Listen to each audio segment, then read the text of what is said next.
The dust clouds on the horizon spelled trouble for Kingman, Arizona, long before the sound of thundering hooves reached the town limits. Zara Winters clutched her medical bag closer to her chest as she hurried along the main street, painfully aware that the approaching riders weren't bringing good news to anyone in this struggling mining town of 1876. Zara had come to Kingman only 3 months prior, arriving with determination to establish herself as the town's first female doctor. At 24, she'd fought through medical school in Philadelphia with a tenacity that surprised even herself. The West had beckoned with its promise of opportunity, an escape from the whispers that followed her father's financial ruin and subsequent suicide. The late afternoon sun cast long shadows across the street as Zara quickened her pace. She had just finished treating young Tommy Miller's broken arm and wanted to return to her small office before dark.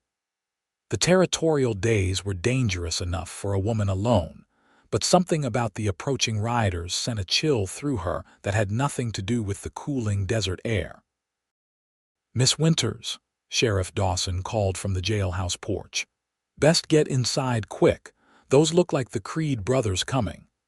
Zara nodded gratefully at the aging lawman. The Creed gang had been terrorizing small towns across the territory for months, robbing, intimidating, and worse. She hurried her steps, the wooden boardwalk creaking beneath her practical boots. Her office was still 2 buildings away when the first riders thundered into town. 5 men on lathered horses pulled up short, their mounts kicking up clouds of dust that obscured the setting sun.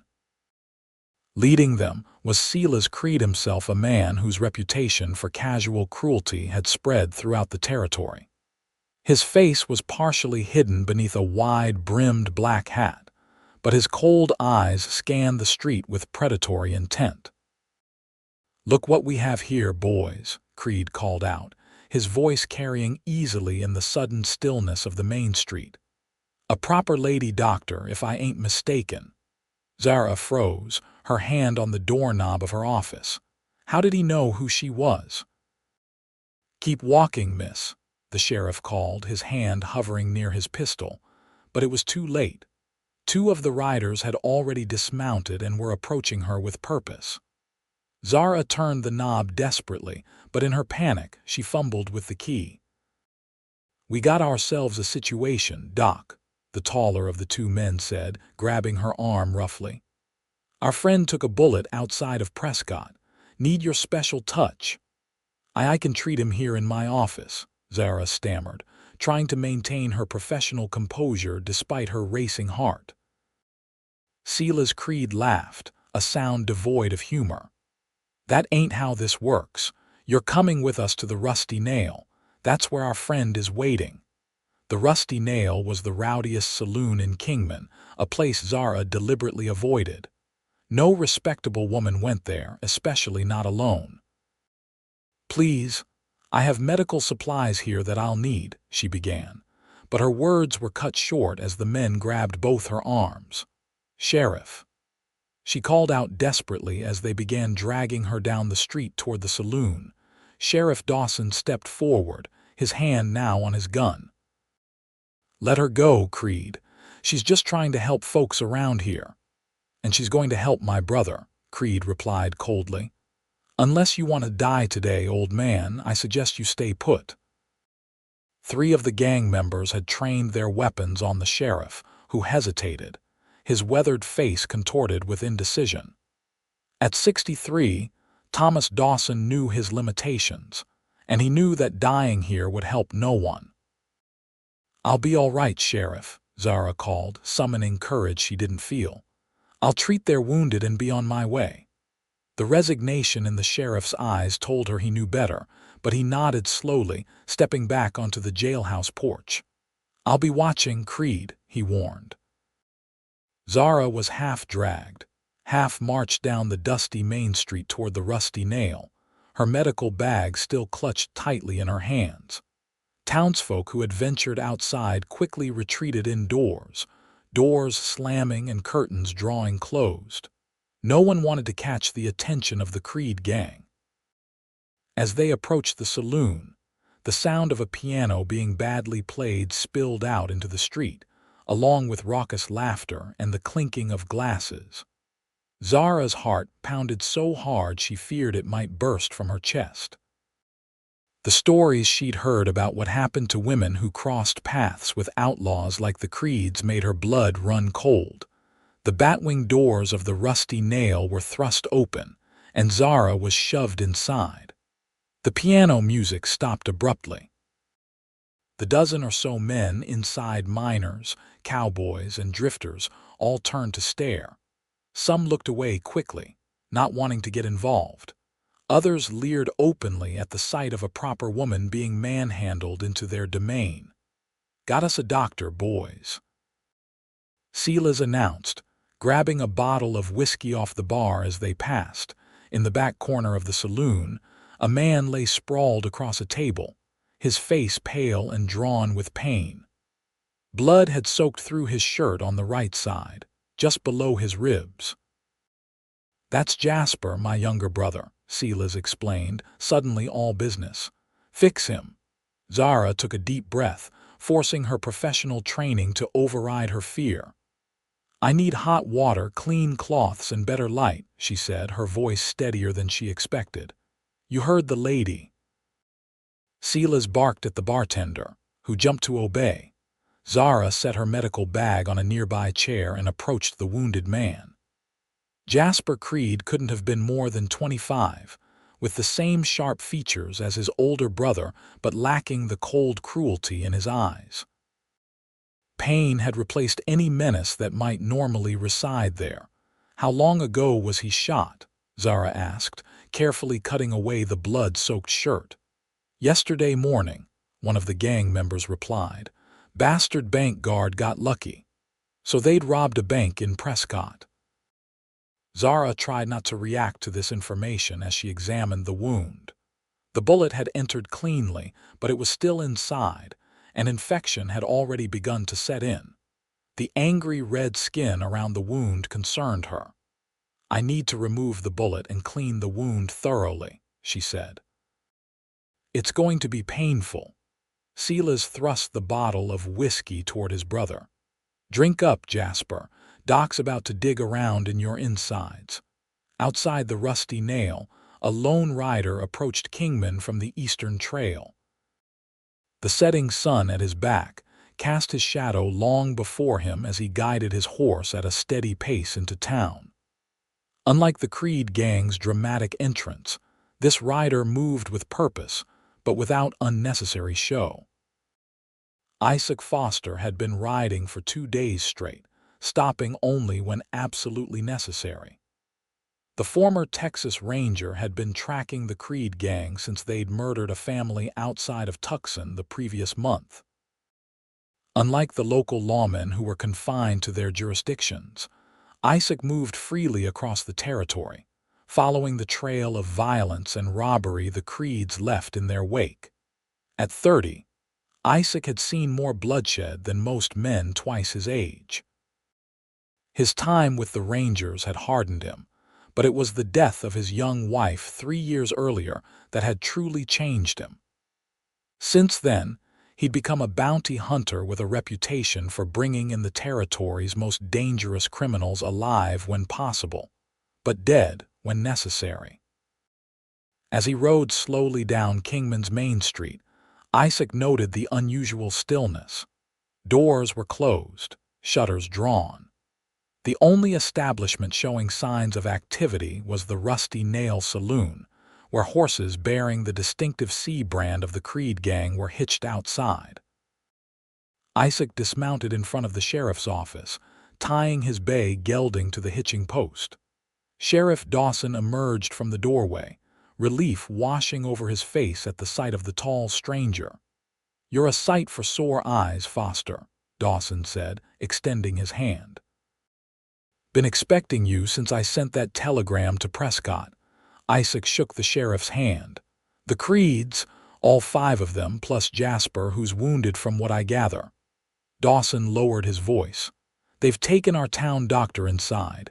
Young woman, name's Winters.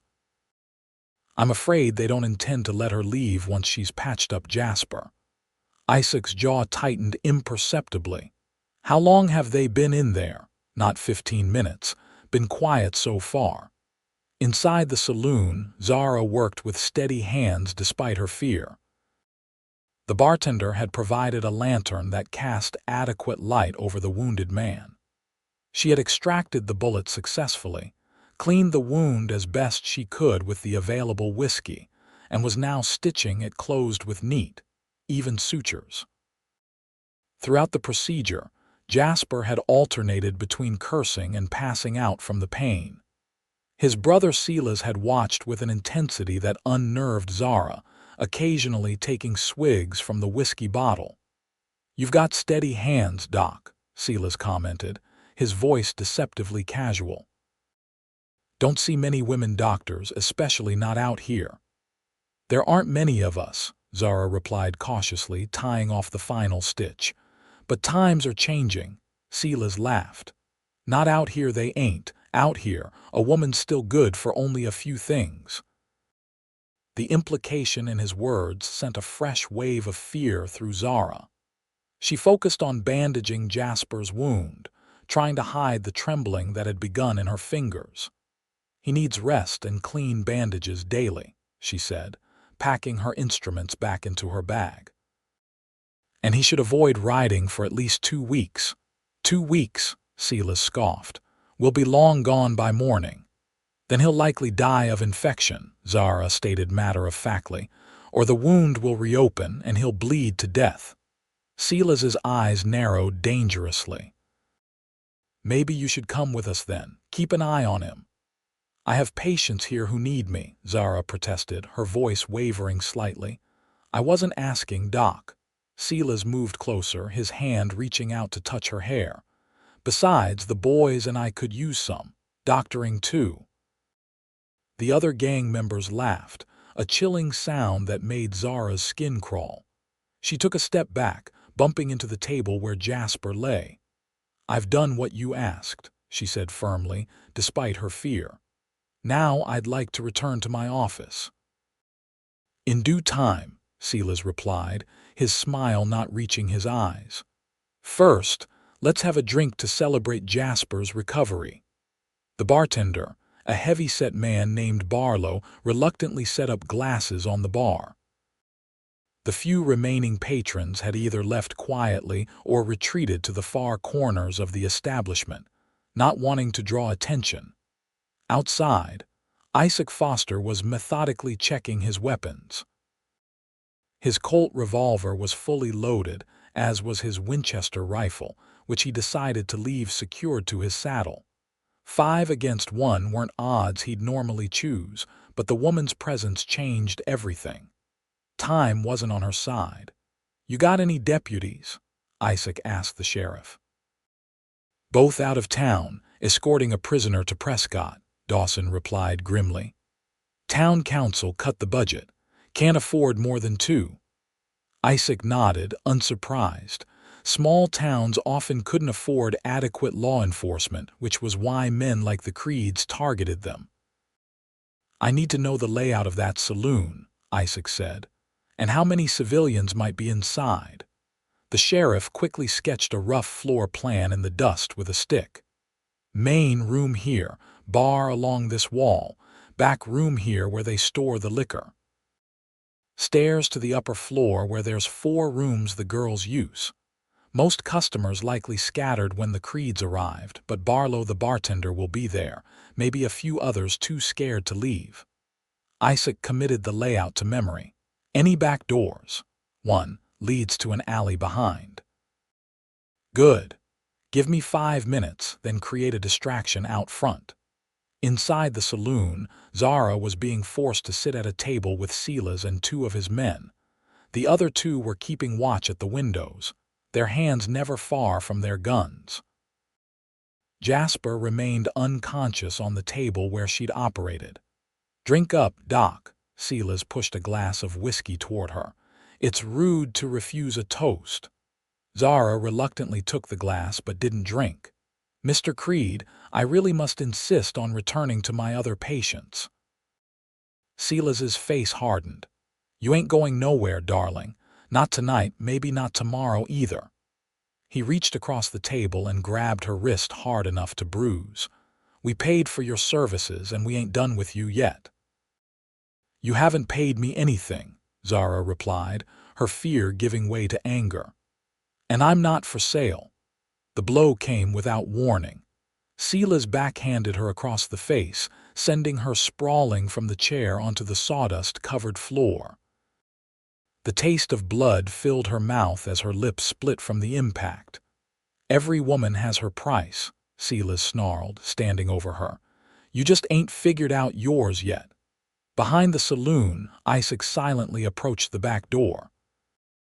It was locked, but the old wood yielded easily to the pressure of his shoulder. Inside was a small storeroom filled with barrels and crates of liquor. Through a partially open door, he could see into the main saloon. The scene that greeted him made his blood boil. A woman, presumably Dr.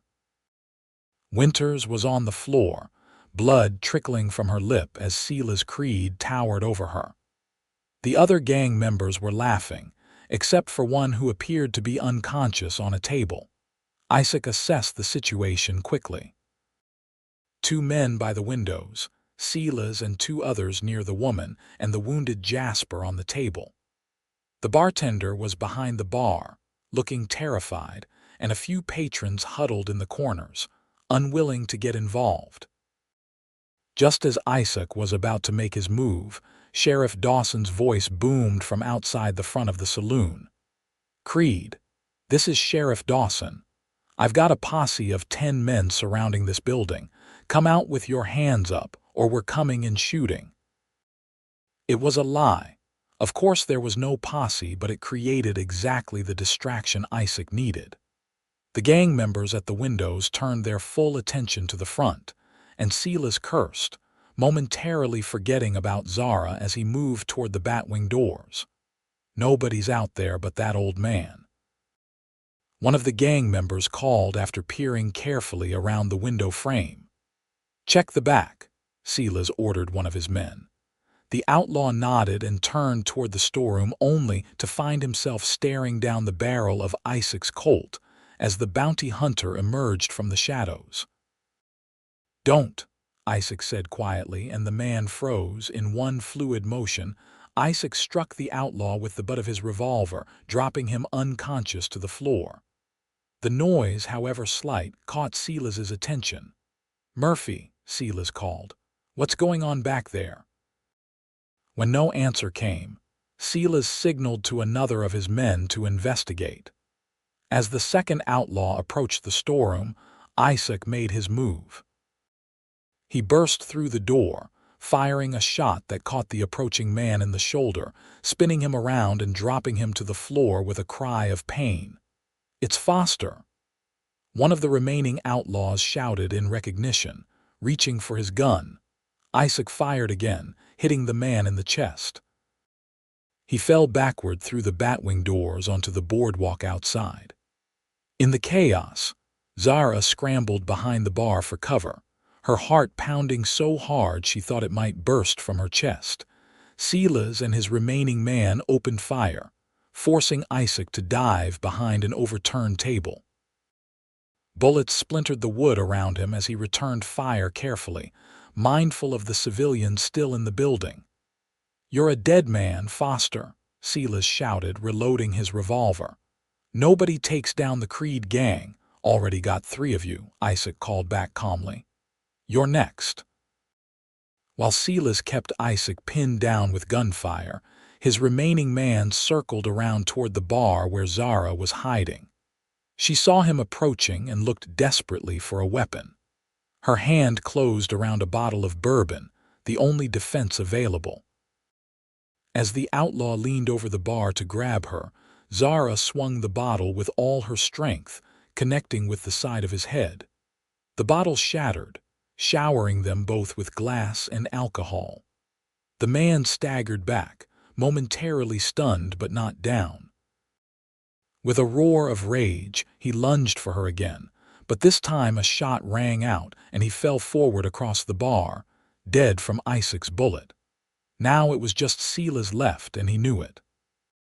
He fired wildly in Isaac's direction, then made a desperate move. He lunged toward the bar and grabbed Zara, yanking her up by her hair and pressing his revolver to her temple. "Drop your gun, Foster, or the lady doctor dies right here," Sela shouted, using Zara as a shield as he backed toward the door. Isaac rose slowly from behind the table, his Colt still aimed steadily at Sela's. "Let her go, Creed. It's over." "It's over when I say it's over," Sela snarled, tightening his grip on Zara, who winced in pain. "Drop the gun now, or I paint the wall with her brains." Isaac seemed to consider for a moment, then slowly lowered his weapon to the floor, raising his hands. "There, now let her go." "I don't think so," Sela said, continuing to back toward the door. "She's my insurance out of here." Outside, Sheriff Dawson had taken cover behind a water trough across the street. The gunfire from inside the saloon had drawn a small crowd of townspeople, who wisely kept their distance. "You won't make it 10 miles, Isaac said calmly, his eyes locked on Sela's.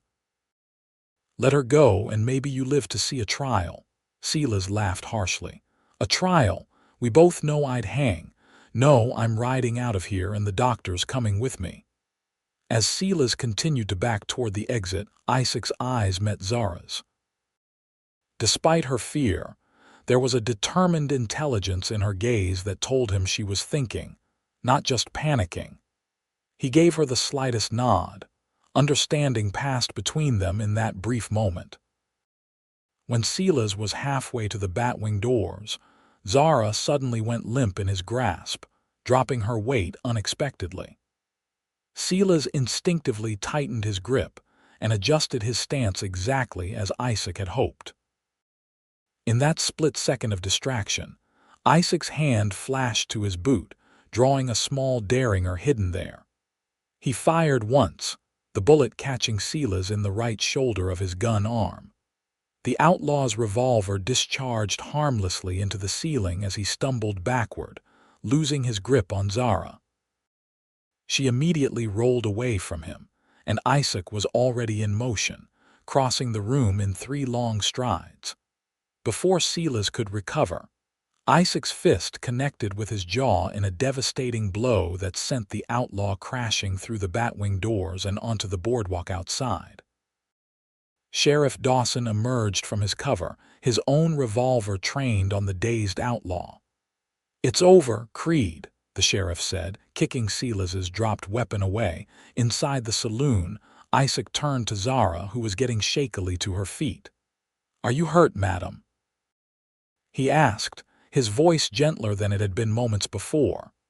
"Just bruised, I think," she replied, touching her split lip gingerly. Her eyes darted around the room, taking in the carnage with professional assessment. "These men need medical attention." "They can wait," Isaac said firmly, leading her to a chair. "You're bleeding." The bartender, emerging from where he'd taken cover during the shooting, quickly brought over a clean cloth and a glass of water. Zara accepted both gratefully, pressing the cloth to her lip while studying the tall stranger who had just saved her life. Isaac Foster cut an imposing figure, standing well over 6 feet with broad shoulders that spoke of years of hard physical work. His dark hair was a bit longer than was fashionable, curling slightly at the collar of his worn leather coat. A few days' growth of beard shadowed his strong jawline, and his eyes, a striking blue that reminded Zara of the summer sky, were currently scanning the room for any remaining threats. "Thank you," she said simply, her voice steadier than she'd expected it to be. "You saved my life, Mr. Foster," he supplied, his attention returning to her. "Isaac Foster." Recognition flickered in her eyes. "The bounty hunter." He nodded once, not bothering to explain or justify his profession. "You handled yourself well, Dr. Winters. Not many would have kept their wits about them like that."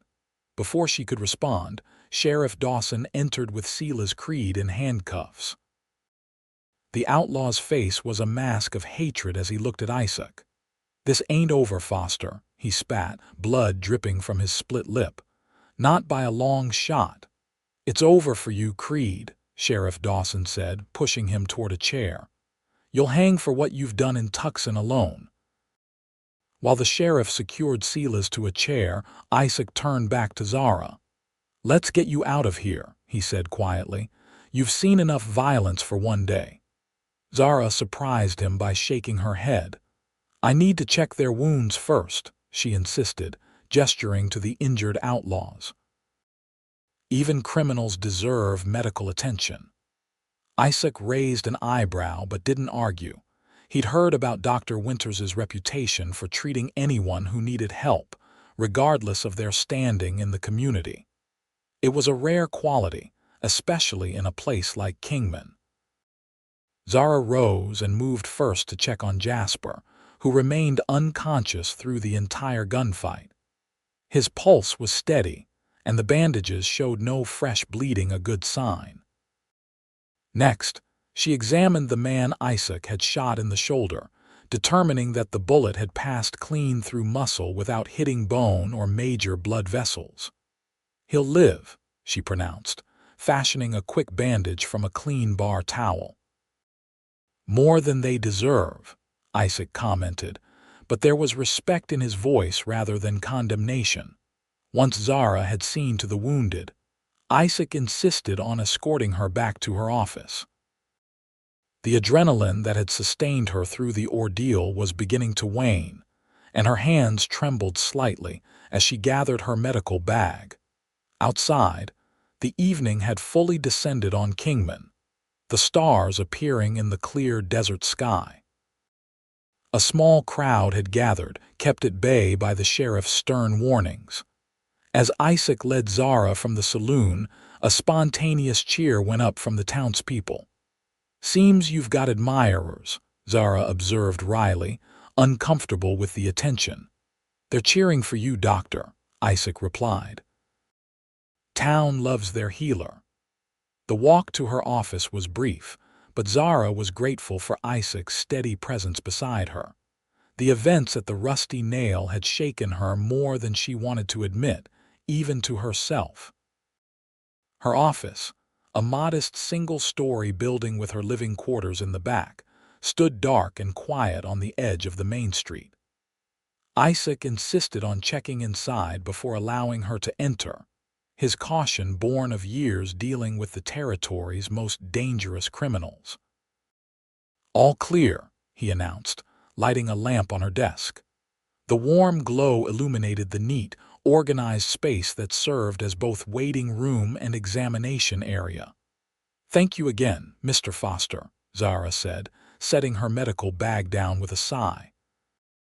"I dread to think what would have happened if you hadn't arrived when you did." Isaac's expression darkened. "Best not to dwell on it." "No, I suppose not." She moved to a small cabinet and withdrew a bottle of brandy and 2 glasses. "Would you care for a drink? For medicinal purposes, of course." A hint of a smile touched Isaac's lips. "Of course." He accepted the glass she offered, studying her as she poured one for herself. In the lamplight, he could see the bruise beginning to form on her cheekbone where Silas had struck her. Despite this, and the ordeal she'd just endured, she carried herself with dignity and composure that impressed him. "How did you know to come to Kingman?" Zara asked, taking a small sip of her brandy. "Been tracking the Creeds for weeks," Isaac explained. "Sheriff Dawson sent word they'd been spotted heading this way. Didn't know they'd taken you until I arrived." "Well, your timing was impeccable." She gestured to a chair, inviting him to sit while she took the one opposite him. "May I ask why you're hunting them so persistently?" "Is it just for the bounty?" Isaac considered the question as he savored the brandy. It was good quality, better than he'd expected to find in a frontier town like Kingman. "The bounty's part of it," he admitted. "But what they did in Tucson—" He trailed off, his eyes hardening at the memory. They killed a family, parents, 2 children. Youngest was only 6. Zara's hand flew to her mouth in horror. Dear God. I was a ranger before I started bounty hunting, Isaac continued. Saw plenty of violence, but what the Creeds did. He shook his head. Some men need stopping. And you've taken it upon yourself to do the stopping, Zara observed, no judgment in her tone. Someone has to. He finished his brandy and set the glass down. Most local lawmen are good men like Dawson, but they're limited by jurisdiction and resources. So you follow where they can't. Isaac nodded. More or less. They sat in companionable silence for a moment, the events of the evening settling around them. Outside, the town was quieting as news of the Creed's capture spread, and the immediate danger passed. You should have that lip looked at, Isaac finally said, nodding toward her injury. Zara gave a small laugh. I am a doctor, you know. Hard to stitch your own lip. I don't think it needs stitches, but thank you for your concern. She rose, moving to a small mirror hanging on the wall to examine the damage. It looks worse than it feels. Isaac watched her, struck by her resilience. Most women, most people would be falling apart after what she'd been through. Yet here she was, calmly assessing her injuries as if they were just another patient's concern. How long have you been in Kingman? He asked. 3 months, she replied, dabbing a bit of antiseptic on her lip and wincing slightly at the sting. I came from Philadelphia. That's quite a change. Yes, well, sometimes change is necessary. Something in her tone suggested there was more to the story, but Isaac didn't press. Everyone in the West had a past they'd rather not discuss, himself included. Will you stay long in town? Zara asked, changing the subject as she returned to her seat. A few days at most, Isaac replied. Need to make sure the Creeds are properly secured for transport to Prescott for trial, then I'll be moving on. Always another bounty to collect, he nodded. Always another outlaw causing trouble somewhere. It sounds like a lonely life. Isaac shrugged. I'm used to it. But the simple statement held a weight of solitude that Zara recognized all too well. She'd chosen her own form of isolation by coming to Kingman a woman alone in a town where she had no family or connections, only her profession to define her. The clock on her desk chimed 9, breaking the moment of reflection. I should go, Isaac said, rising from his chair. You need rest after today's ordeal. Yes, I suppose I do, Zara agreed, though the thought of being alone with her thoughts after the day's events was not particularly appealing. Where are you staying? The Ponderosa Hotel, if they have a room. If not, I've slept under the stars plenty of times. The Ponderosa is comfortable enough, though Mrs. Yates can be rather inquisitive about her guests' business. Isaac smiled, a genuine expression that transformed his face from handsome to striking. I'm sure I can manage her questions. He moved toward the door, pausing with his hand on the knob. Lock this behind me. I don't expect trouble, but better safe than sorry, Zara finished for him. I will. Isaac nodded, satisfied. Good night, Dr. Winters. Good night, Mr. Foster, and thank you again. After he left, Zara carefully locked the door as instructed and leaned her back against it, finally allowing the trembling that she'd been suppressing to overtake her. The reality of how close she'd come to a fate worse than death hit her full force, and tears sprang unbidden to her eyes.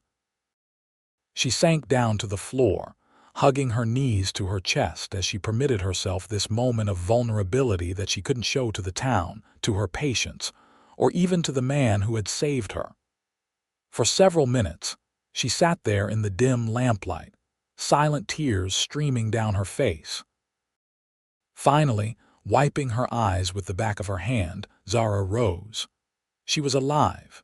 She was safe. And tomorrow would bring new patients who needed her strength, not her tears. The next morning dawned clear and cool, typical for early April in the Arizona Territory. Zara rose early, as was her habit, though sleep had been elusive. Every time she'd closed her eyes, she'd seen Silas Creed's face leering at her, felt the cold press of his revolver against her temple. After washing and dressing, she examined her injuries in the mirror. Her lip had swollen somewhat, and the bruise on her cheek had darkened to an ugly purple, but neither would impede her work. A bit of powder would help conceal the worst of it from her more sensitive patients. She had just finished preparing her office for the day when a knock came at the door. It was earlier than her usual consultation hours, but emergencies didn't adhere to schedules. When she opened the door, however, it wasn't a patient but Isaac Foster who stood on her porch. "Mr. Foster," she greeted him, surprised. "Is everything all right?" "Just checking that you're well this morning," he replied, his eyes taking in her appearance with a thoroughness that suggested he was looking for signs of distress rather than admiring her modest blue dress. "I'm fine," she assured him, stepping back to allow him entry. "A bit tired, perhaps, but otherwise unharmed." Isaac nodded, seemingly satisfied with her assessment. He looked different in the morning light, still imposing, but somehow more approachable. He'd shaved, she noticed, and his dark hair was neatly combed. The worn leather coat of the previous evening had been replaced with a simple dark vest over a clean white shirt. "I've just made coffee," Zara offered. "Would you care for some?" "Much obliged," he accepted, removing his hat as he followed her to the small kitchen area at the back of her office. As she poured 2 cups, she asked, "How are the prisoners?" "Secure. Sheriff's got them locked up tight. Jasper Creed was asking for you this morning, said his wound was paining him something fierce." Zara nodded, unsurprised. "I'll stop by the jail later to check on him."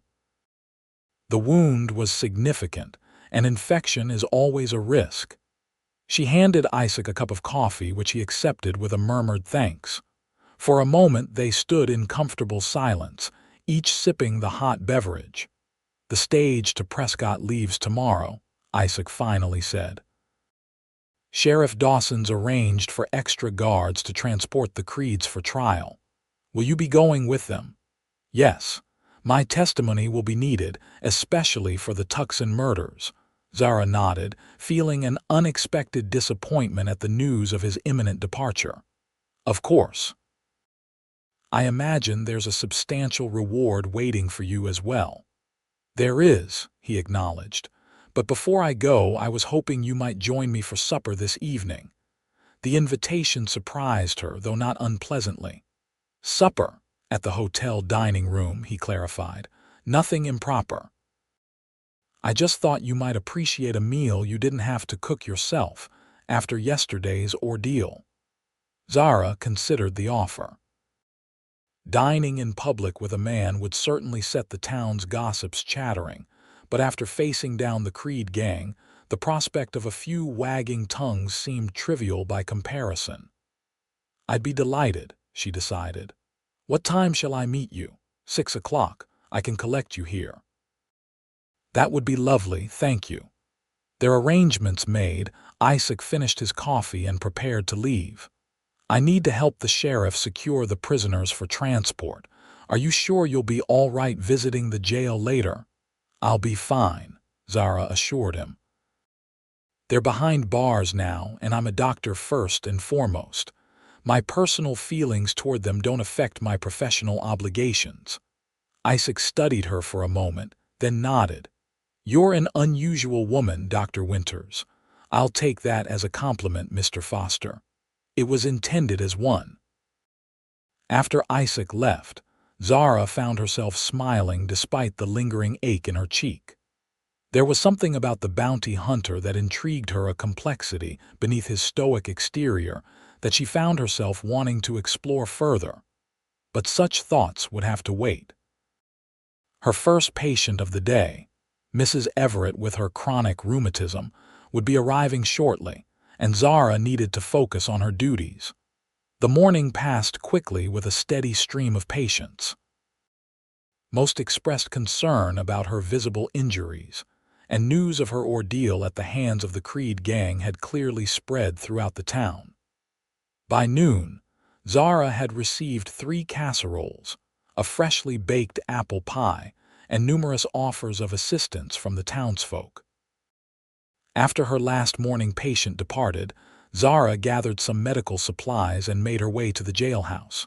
Sheriff Dawson greeted her with concern. "You sure you want to do this, Doc? No one would blame you if you didn't want to see those men again." "I'm sure, Sheriff," Zara replied firmly. "I need to check Jasper Creed's wound, and I should examine the man with the shoulder injury as well."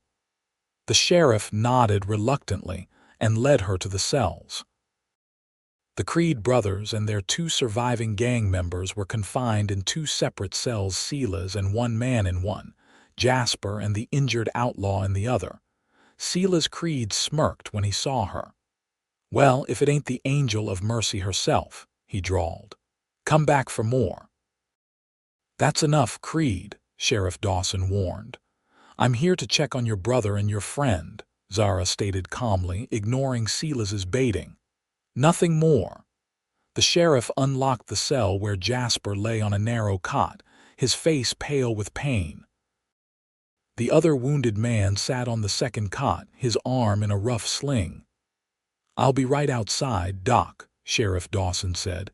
"Anything happens, you just call." Zara nodded her thanks and approached Jasper first. The youngest Creed looked even worse than he had the previous day, his skin clammy and his breathing shallow. "His fever's higher," she noted, placing a hand on his forehead. "I need to check the wound."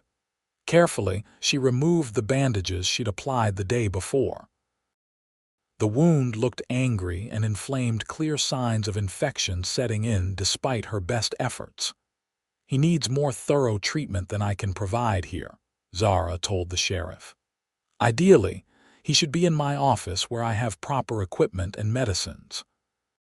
"That ain't happening," Sheriff Dawson said firmly. "These men aren't leaving these cells until they board the stage to Prescott tomorrow." Zara understood the sheriff's caution but worried about her patient. "Then I'll need to bring supplies here." "He needs stronger medicine for the infection, or he might not survive the journey to Prescott." "Do what you need to, Doc, but be quick about it. I don't like you spending any more time with these animals than necessary." After examining the other wounded man and determining that his injury was healing adequately, Zara hurried back to her office to gather the supplies she needed for Jasper's treatment. As she was packing a bag with antiseptics and febrifuges, the door opened and Isaac entered. "Sheriff Dawson said I'd find you here," he explained. "Said you were concerned about Jasper Creed's condition." Zara nodded, continuing to gather supplies. "The wound is infected, as I feared it might be. Without proper treatment, he likely won't survive the journey to Prescott." "Would that be such a loss?" Isaac asked, though his tone suggested he already knew her answer. Zara paused, looking up at him. "Every life has value, Mr. Foster, even those who have done terrible things. Besides, he deserves a trial just as his brother does." Isaac studied her for a long moment, then nodded. "I'll carry your supplies back to the jail. Thank you." As they walked together down the main street, several townsfolk called out greetings to Zara, their expressions curious as they noted her companion. Isaac seemed oblivious to the attention, but Zara was acutely aware of the stir they were causing. "I believe we're becoming the subject of town gossip," she commented wryly. Isaac glanced around, noticing the interested looks for the first time. "Does that bother you?" "Not particularly. I've been the subject of gossip before." "In Philadelphia?" "Yes." She didn't elaborate, and Isaac didn't press. At the jailhouse, Zara administered a stronger course of treatment to Jasper, cleaning the wound again and applying a poultice to draw out the infection. She left detailed instructions with the sheriff for his care over the next 24 hours. "If his fever spikes dangerously high, send for me immediately," she instructed. Otherwise, change the poultice every 4 hours as I've shown you." Sheriff Dawson nodded, clearly uncomfortable with his new nursing duties, but understanding their necessity. "I'll do my best, Doc." As Zara and Isaac left the jailhouse, she felt Silas Creed's eyes following her, his gaze sending an involuntary shiver down her spine.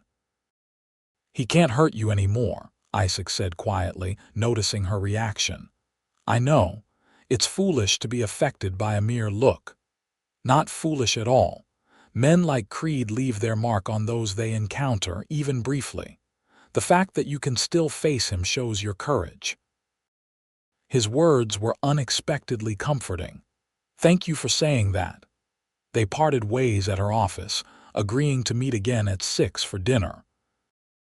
As Zara watched Isaac walk away, she wondered at the strange connection she felt forming between them, a man of violence and a healer, drawn together by circumstances neither could have predicted.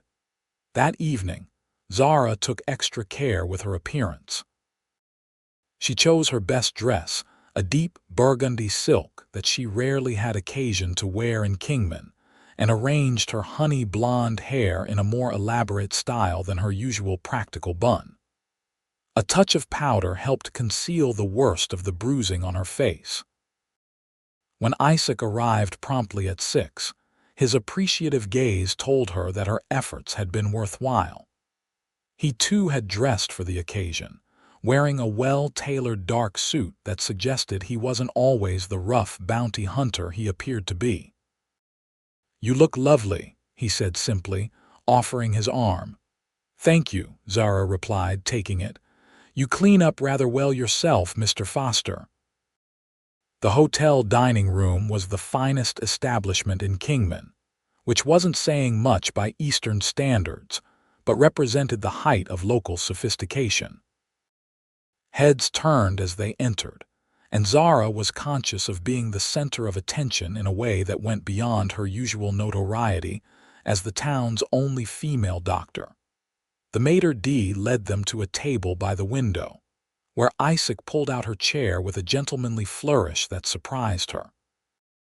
For a man who spent most of his time tracking outlaws through the wilderness, he possessed unexpected refinement. "I confess I'm curious," Zara said once they were settled and had ordered their meals. "You have the manners of a gentleman, yet you've chosen a life that's anything but genteel." Isaac smiled slightly. "My mother would be pleased to hear her lessons weren't entirely wasted. She raised you to be a gentleman," she tried. "My father was a Boston merchant. They had aspirations for me to join the family business, maybe even enter politics eventually." "What happened?" Isaac's expression grew distant. "The war happened. I enlisted in 61, spent 4 years fighting for the Union, came back a different man than the one who left. The family business seemed meaningless after what I'd seen." Zara nodded in understanding. "Many men found it difficult to return to normal life after the war. I drifted west, eventually joined the Texas Rangers, found I had a talent for tracking, for bringing in men who didn't want to be found." He shrugged.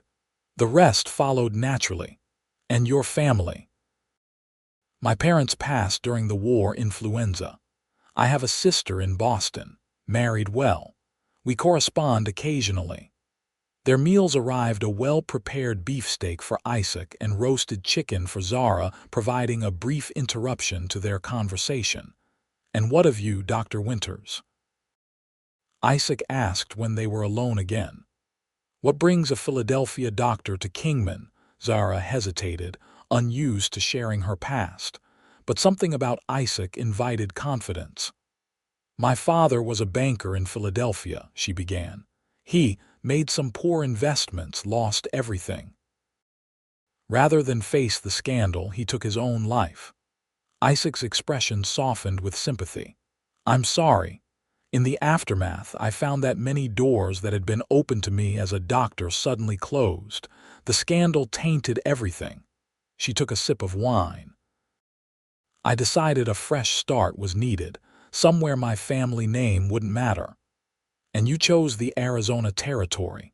Yes, there are precious few doctors out here, and even fewer who would question a woman's right to practice if she proved competent. She smiled wryly. Beggars can't be choosers, after all, and frontier towns are desperate for medical care.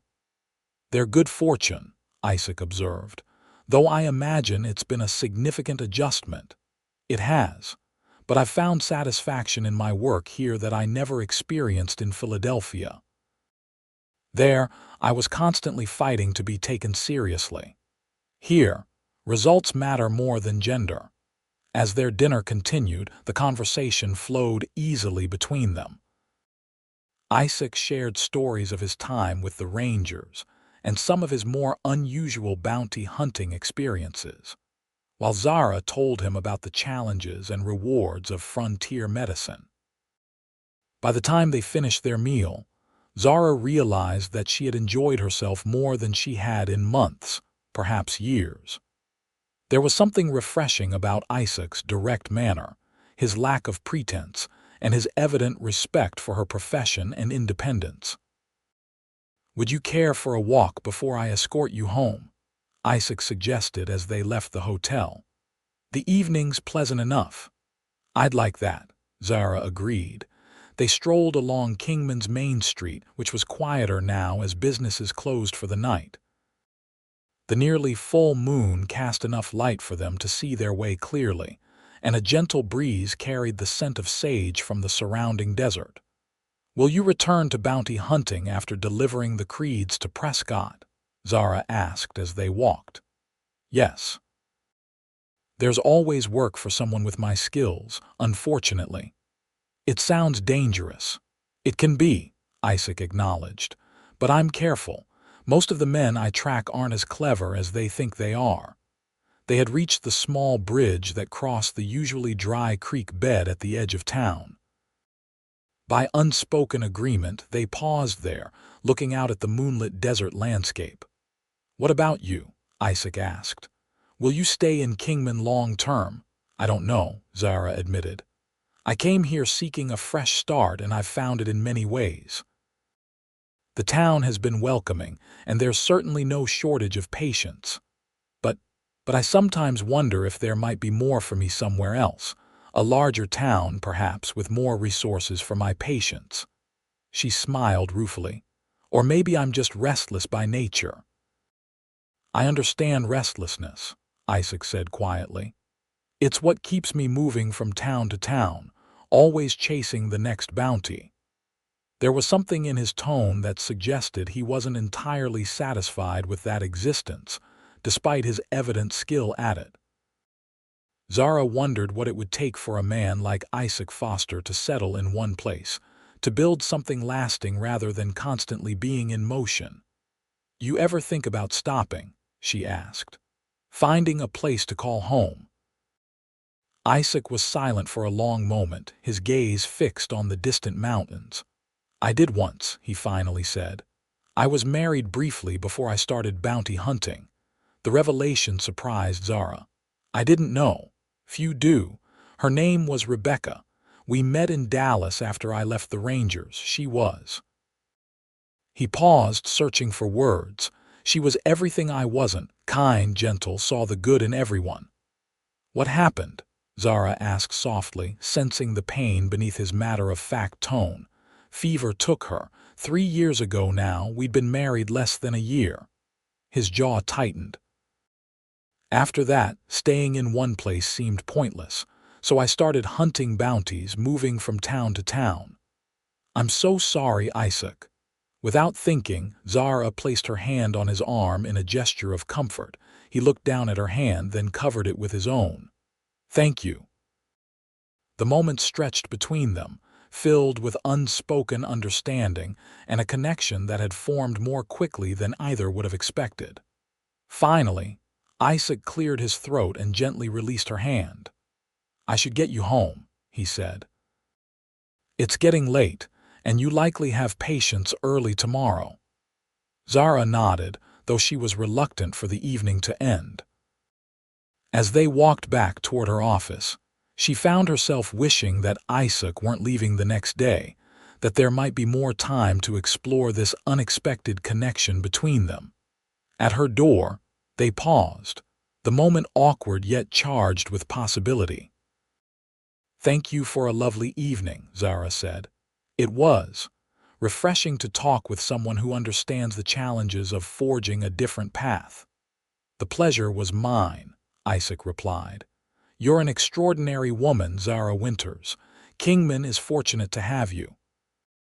"Will you come say goodbye before you leave tomorrow?" she asked, surprised by her own boldness. "The stage departs at noon," he said. "I'll stop by in the morning if that's agreeable." "Very agreeable." For a moment, Zara thought he might kiss her. His eyes briefly dropped to her lips before returning to meet her gaze. But instead, he took her hand and raised it to his lips in a courtly gesture that seemed at odds with his rugged appearance, yet somehow perfectly suited to the man she was coming to know. "Good night, Doctor," he said softly. "Good night, Mr. Foster." As Zara watched him walk away, she felt a peculiar ache in her chest that had nothing to do with her recent injuries, and everything to do with the knowledge that tomorrow Isaac Foster would ride away from Kingman and perhaps out of her life entirely. Morning arrived with an unexpected commotion. Zara had just finished dressing when an urgent knocking at her door drew her attention. Opening it, she found Sheriff Dawson, his face grave. "Doc, you'd better come quick," he said. "Jasper Creed's taken a bad turn." Zara grabbed her medical bag without hesitation. "How bad?" "Burning up with fever, delirious. Started around dawn." They hurried to the jailhouse, where Isaac was already present, his expression concerned as he watched the youngest Creed thrash weakly on his cot. Silas paced in the adjacent cell, his face twisted with worry for his brother. "Let me examine him," Zara said, entering the cell. Jasper's condition had deteriorated significantly overnight. His skin burned with fever, and the wound showed clear signs of advancing infection. When Zara lifted his eyelids, his pupils reacted sluggishly to the light, a worrying sign. "He needs surgery," she announced after completing her examination. "The infection has spread. I need to clean the wound more thoroughly and drain it, or he won't survive the day." "Can't you do that here?" Sheriff Dawson asked. Zara shook her head. "I need my proper instruments, better light, and a cleaner environment." "You can't seriously be suggesting we move him to your office," the sheriff protested. "He's a prisoner, Doc, a dangerous one." "He's unconscious and will likely remain so," Zara pointed out. "And at this moment, he's also my patient. Without proper treatment, he will die before he reaches Prescott." From the adjacent cell, Silas spoke up. "Listen to her, Sheriff. That's my little brother." The genuine concern in the outlaw's voice surprised Zara. It was the first human emotion she'd witnessed from him that wasn't rage or cruelty. Sheriff Dawson looked to Isaac, who had remained silent during the exchange. "What do you think, Foster?" Isaac considered for a moment. "Dr. Winters knows her business. If she says he needs surgery, I believe her." He turned to Zara. "I'll help transport him to your office and stand guard while you work." "This goes against my better judgment," Sheriff Dawson grumbled, "but I won't have a man die in my jail if it can be prevented." With the decision made, Isaac and the sheriff carefully moved Jasper onto a makeshift stretcher. As they prepared to leave, Silas called out to Zara. "Doc," he said, his voice uncharacteristically subdued. "Save him if you can. He's not like me. Got pulled into this life following his big brother. He deserves a second chance." Zara nodded, surprised by the glimpse of humanity in the hardened outlaw. "I'll do my best." At her office, Zara quickly prepared for surgery while Isaac and the sheriff positioned Jasper on her examination table. The young man's condition was deteriorating rapidly. "Sheriff, I'll need hot water and as many clean towels as you can find," Zara instructed. "Mr. Foster, if you could assist me directly."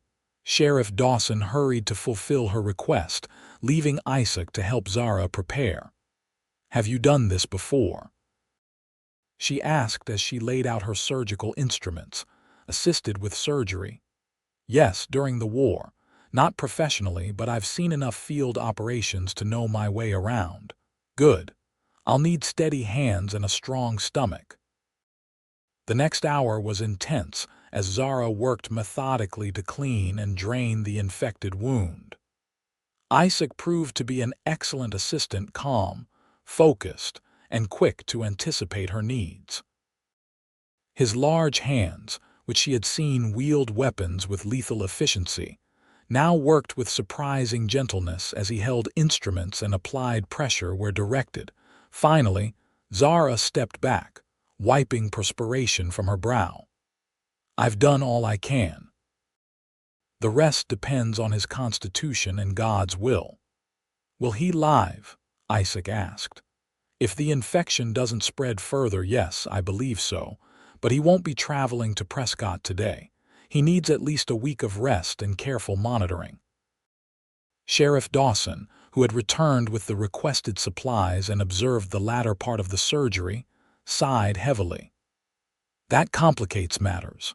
The regular stage won't be back through for another week, and I can't spare deputies to guard him here for that long." "I can stay," Isaac said, the words seeming to surprise him as much as the others. "What about the bounty?" Sheriff Dawson asked. "Don't you need to deliver them personally? The warrant specifies the Creed gang, dead or alive." "I've already fulfilled the terms by capturing Silas, who's the primary target. The territorial marshal in Prescott can verify my claim when Silas arrives." Isaac glanced at Zara. "If Dr. Winters is willing to have a patient recovering in her office for a week, I'll stay to guard him." Zara tried to hide her pleasure at this unexpected development. "I have a small recovery room in the back. It's where I keep patients who need observation overnight. He can stay there." With the decision made, they moved Jasper to the recovery room. Sheriff Dawson returned to the jail to prepare the other prisoners for transport, leaving Isaac to stand guard over the unconscious outlaw. As Zara cleaned her instruments, she found herself sneaking glances at Isaac, who sat in a chair by the recovery room door, his revolver within easy reach. "You didn't have to volunteer to stay," she said finally. "I'm sure the sheriff could have arranged something." Isaac met her gaze steadily. "Perhaps I had my own reasons for wanting to remain in Kingman a while longer." The implication in his words sent a warm flush through Zara. "And what reasons might those be, Mr. Foster?" Before he could answer, a knock at the door announced the arrival of her first patient of the day. The moment of intimacy passed, but the look in Isaac's eyes promised that the conversation wasn't over merely postponed. The next few days established a new routine. Zara continued to see her regular patients while monitoring Jasper's condition, which improved gradually as the infection receded. Isaac remained a constant presence, guarding the prisoner and assisting Zara when needed. Their evenings were spent in conversation over shared meals, either at the hotel dining room or in Zara's small kitchen. Isaac proved to be well-read despite his rugged profession, and Zara found their discussions stimulating in a way she hadn't experienced since leaving Philadelphia. On the fourth evening after Jasper's surgery, they sat on the small porch behind Zara's office, watching the sunset paint the desert landscape in shades of gold and crimson. Inside, Jasper slept peacefully, his fever finally broken and his recovery proceeding well. "He'll be strong enough to travel by the time the stage comes through next week," Zara observed, sipping a glass of lemonade. "Yes," Isaac agreed, his tone suggesting he wasn't entirely pleased with this development. "Will you escort him to Prescott yourself?" "I should." "Complete the job properly." Zara nodded, trying to ignore the disappointment that crept into her heart. Of course. And then on to the next bounty, I suppose. Isaac was silent for a long moment, his eyes fixed on the distant mountains. Unless I had a reason to come back. The simple statement hung in the air between them, laden with meaning. Zara's heart quickened as she turned to look at him. "Would you want such a reason?" she asked quietly. Instead of answering directly, Isaac set down his glass and reached for her hand, his calloused fingers gentle as they enfolded hers. "I haven't felt this way since Rebecca," he admitted, his voice low. "I didn't expect to, ever again. Certainly not in a dusty little town like Kingman, and definitely not for a stubborn, brave woman doctor who insists on treating outlaws the same as honest citizens." Zara smiled, her eyes bright with emotion. "And I never expected to find myself drawn to a bounty hunter with surprising depths beneath his rugged exterior. Is that what's happening here? You're drawn to me." "I believe I am," she confessed.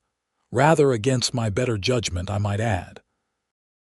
Isaac's smile transformed his face, softening the hard edges worn by years of tracking the territory's most dangerous men. "Your judgment seems perfectly sound to me." Slowly, giving her every opportunity to pull away, he leaned forward. When she didn't retreat, he closed the distance between them, his lips meeting hers in a kiss that was gentle yet filled with promise. Zara responded in kind, her free hand coming up to rest against his chest, feeling the strong, steady beat of his heart beneath her palm. When they finally parted, the sunset had deepened to twilight, the first stars appearing in the eastern sky. Neither spoke immediately, content to savor the moment and the new understanding that had blossomed between them.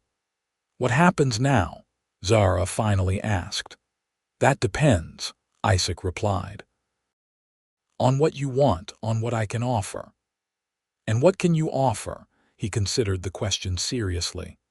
"Not a conventional life, at least not immediately. I have obligations, bounties I've committed to pursuing. But I can offer honesty, respect, and a promise to return whenever I can until—" "Until," she prompted when he hesitated. "Until perhaps I find a different way to use my skills, one that doesn't require constant travel." The suggestion that he might consider changing his way of life for her touched Zara deeply. "I wouldn't ask you to give up what you do." "It clearly matters to you." "It has mattered," he acknowledged. "But priorities can change. People can change, given sufficient motivation." The conversation might have continued, but a sound from inside the office alerted them to Jasper awakening. Their private moment interrupted, they returned to their respective roles, doctor and guard, though something fundamental had shifted between them. The remaining days before the stage's arrival passed quickly. Jasper continued to improve, regaining strength and clarity. Though he remained a prisoner, Zara noted a change in his demeanor, a thoughtfulness that hadn't been present before, and a surprising gratitude toward her for saving his life. On the morning the stage was due to arrive, Jasper asked to speak with Zara alone. Isaac reluctantly agreed, standing just outside the doorway while they talked. "I know I'm bound for prison, Doc," Jasper said, sitting on the edge of his cot. "And I deserve it for the things I've done, but I wanted to thank you. Not just for saving my life, but for treating me like a person, not just an outlaw." "Every patient deserves dignity," Zara replied, "regardless of their past actions. Sila's always said following him would make me somebody important." Jasper shook his head ruefully. "All it did was make me a wanted man and nearly got me killed." "It's not too late to choose a different path," Zara suggested. "You're young yet. You'll serve your time, but afterward you could build a different life." Jasper nodded slowly. "Maybe, if I live that long." He hesitated, then added, "Silas won't forgive easily, you know. Not you, not Foster, not anyone involved in capturing him. He's not a man who forgets." Is that a threat, Mr. Creed? No, madam. A warning from someone who knows him better than most. Jasper met her gaze directly. Be careful, Doc. Even from prison, Silas has ways of reaching out. Before Zara could respond, the sound of the approaching stage interrupted their conversation. Isaac appeared in the doorway. It's time, he said simply. The journey to the stagecoach office was somber. Jasper, his hands secured in front of him, walked between Isaac and Sheriff Dawson, who had come to oversee the transfer.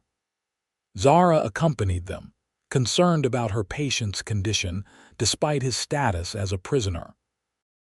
At the station, the other members of the Creed gang, including Silas, were already loaded into the specially reinforced coach. Extra guards sat atop the vehicle, shotguns at the ready. As Jasper was helped aboard, Silas's gaze fell on Zara and Isaac. "This ain't over, Foster," he called out, his voice carrying easily in the morning air. "Not by a long shot. You think about that when you're lying awake at night."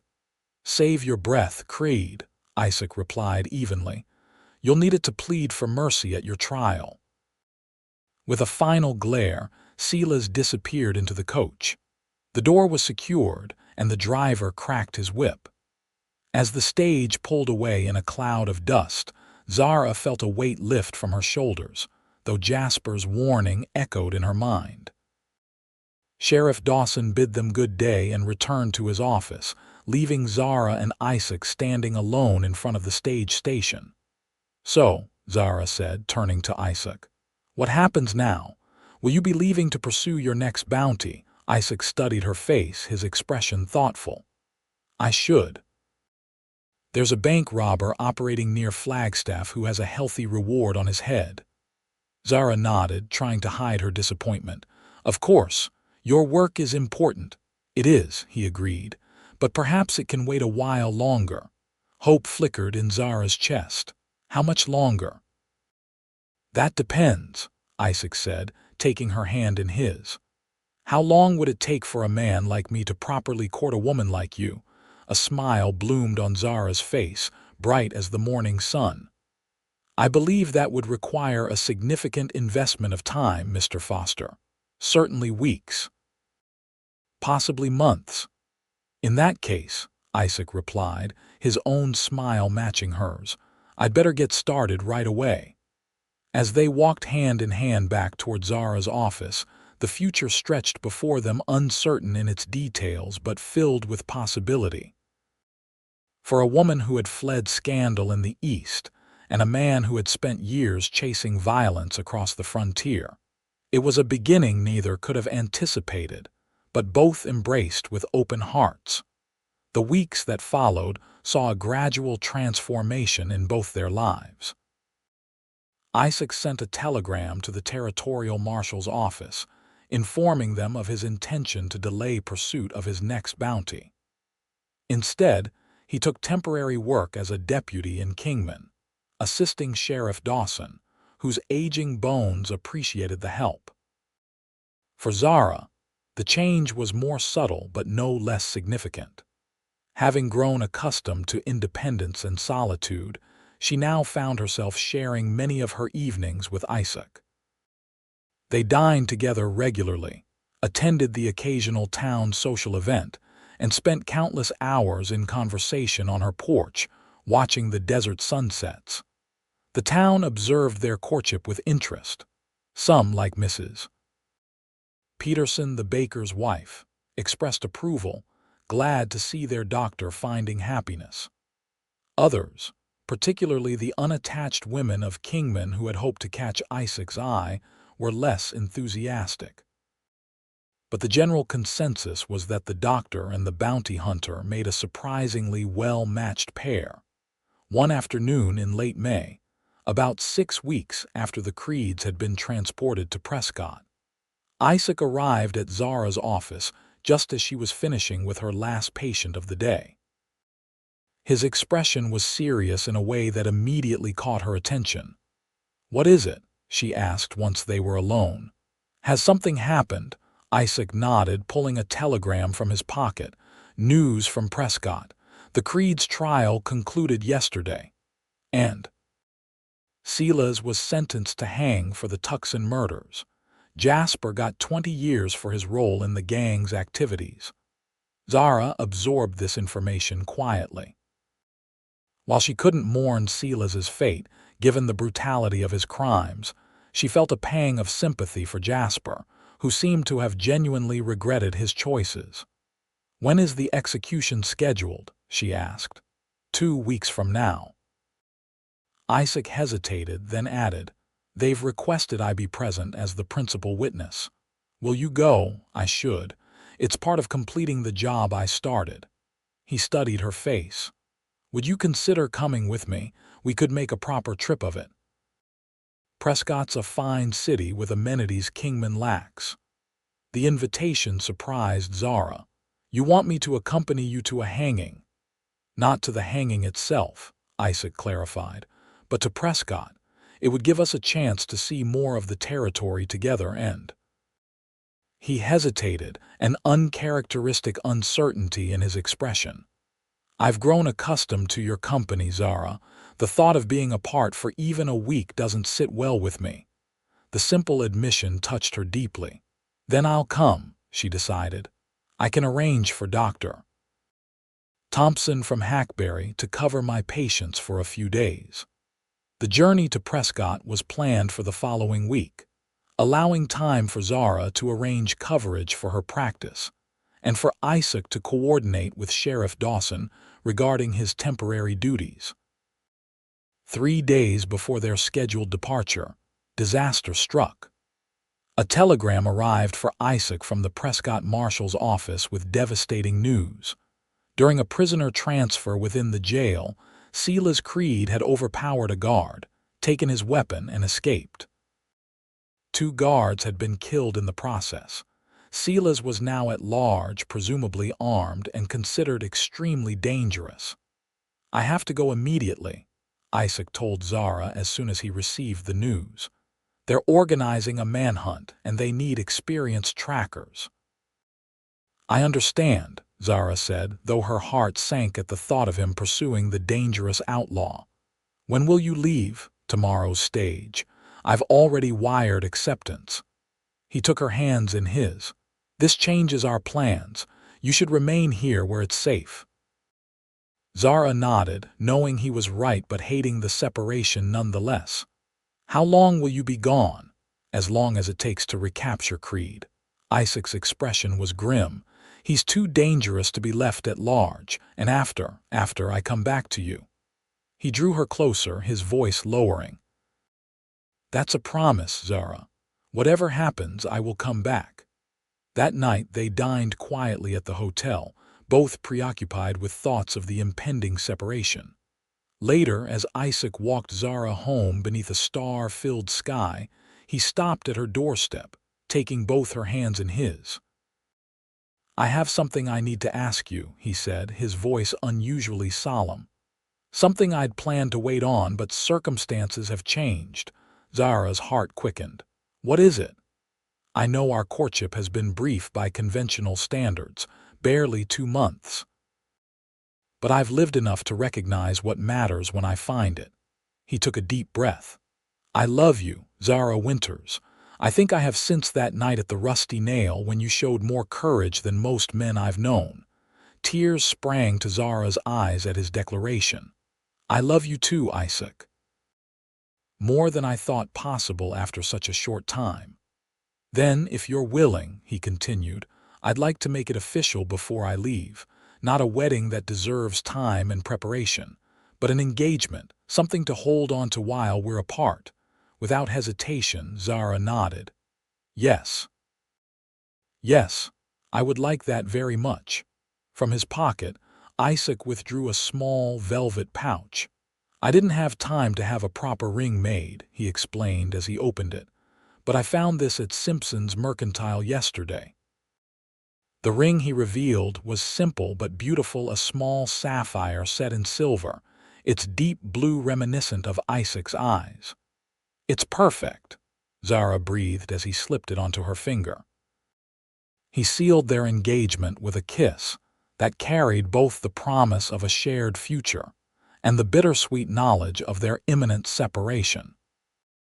The next morning dawned clear and warm, a typical Arizona day that gave no indication of the emotional turmoil Zara felt as she prepared to bid Isaac farewell. She met him at the stage station, where Sheriff Dawson and a few other townspeople had gathered to see him off. "You bring that snake Creed to justice, Foster," Sheriff Dawson said gruffly, shaking Isaac's hand. "And then you get yourself back here. Got a wedding to plan, I hear." Word of their engagement had spread quickly through the small town, and Zara felt a flush of pleasure at the genuine congratulations offered by the gathered well-wishers. When the stage was ready to depart, Isaac took Zara aside for a private farewell. "Be vigilant while I'm gone," he warned, his expression serious. "Creed made threats against both of us. I don't think he'd come this way, but I'll be careful," Zara promised. "And you please don't take unnecessary risks. I expect my fiancé to return in one piece. I'll do my best." He kissed her one last time, then boarded the waiting stage. As the coach pulled away, Zara fought back tears, the weight of her worry tempered only by the comforting presence of the ring on her finger and the promise it represented. Days stretched into weeks as Zara waited for news from Prescott. Telegraph reports indicated that the manhunt for Silas Creed continued, with several false leads but no confirmed sightings. Isaac's letters arrived sporadically, brief but reassuring. He was well, the search continued, and his thoughts were constantly with her. Life in Kingman carried on. Zara's practice remained busy, with a summer influenza outbreak keeping her working long hours. The physical demands of her profession were a blessing, occupying her mind and leaving her too exhausted at day's end to dwell on worries for Isaac's safety. Nearly a month after Isaac's departure, Zara was returning to her office late one evening after attending a difficult childbirth when she noticed something amiss. The lamp she always left burning in the front window had been extinguished, and the door, which she distinctly remembered locking, stood slightly ajar. Caution made her hesitate on the porch. Isaac's warnings about Silas Creed echoed in her mind, giving her pause. But her medical bag contained supplies she needed, and her logical mind argued that Creed was unlikely to have made his way to Kingman with the entire territorial law enforcement looking for him. Taking a deep breath, Zara pushed the door open, straining to see in the darkness of her normally welcoming office. Before she could locate a lamp to light, a hand clamped over her mouth from behind and a familiar voice hissed in her ear. "Not a sound, Doc, or you'll regret it. Silas Creed." Here in her office, Zara's blood ran cold as the outlaw dragged her inside, kicking the door closed behind them. "Been a long time coming, this reunion," Silas said, releasing her mouth but keeping a painful grip on her arm. "You and Foster made quite a mess of my plans. Got my brother sent to prison, me sentenced to hang." "How did you find me?" Zara asked, fighting to keep her voice steady. Silas chuckled, a sound devoid of humor. "Wasn't hard. Whole territories talking about Foster's lady doctor back in Kingman. Had to see for myself if it was true. Followed the stage route, keeping to the hills. No one looks up, you know." In the dim light filtering through the windows, Zara could see that Creed looked haggard, his clothes dirty and torn, his face gaunt with hunger and exhaustion. But his eyes burned with the same malevolence she remembered, perhaps even more intensely now. "What do you want?" she asked, though she feared she already knew the answer. Revenge, plain and simple. Silas gestured with his revolver toward a chair. "Sit down. We're going to wait for your fiancé to come to the rescue. I hear he's quite the hero." "Isaac's not in Kingman," Zara informed him, remaining standing despite the implied threat. "He's in Prescott looking for you." Silas's face darkened. You're lying. I'm not. He left the day after your escape was reported. He's been gone for weeks. Uncertainty flashed across Silas's features, quickly replaced by anger. Then I'll just have to send him a message he can't ignore. Before Zara could react, Silas struck her across the face with the barrel of his revolver, sending her sprawling to the floor. Pain exploded in her cheek as warm blood trickled from the gash the blow had opened. "Get up," Silas ordered. "We're taking a little trip. Foster wants to be a hero. Let's see him find you before it's too late." Dazed from the blow, Zara struggled to her feet. She needed to think to find a way out of this nightmare. Isaac was miles away in Prescott, and no one in town was likely to notice her absence until morning at the earliest. "I have patients who will miss me," she said, buying time. "People will look for me. By the time they figure out what happened, we'll be long gone." Silas grabbed her arm again, shoving her toward the back door. "Move." Outside, 2 horses waited, tethered to a post behind her office where they wouldn't be easily spotted from the street. Silas forced Zara onto one, then mounted the other, keeping his revolver trained on her. "We ride north," he instructed. "Try to run and I'll put a bullet in your back." "Understand," Zara nodded, her mind racing. She was a competent rider every doctor in the territory needed to be, but she had no illusions about outpacing a man like Creed. Her best chance would be to leave signs of their passage, hoping someone would notice her absence soon and follow. As they rode out of town, keeping to back alleys until they reached the open desert, Zara deliberately dropped her handkerchief near the last buildings. It wasn't much, but it was something. The night was cold, as desert nights often were regardless of the daytime heat. Zara shivered in her lightweight dress, which offered little protection against the chill air. Silas, noticing, laughed cruelly. "Cold, Doc, don't worry. Where we're going, you won't feel cold for long."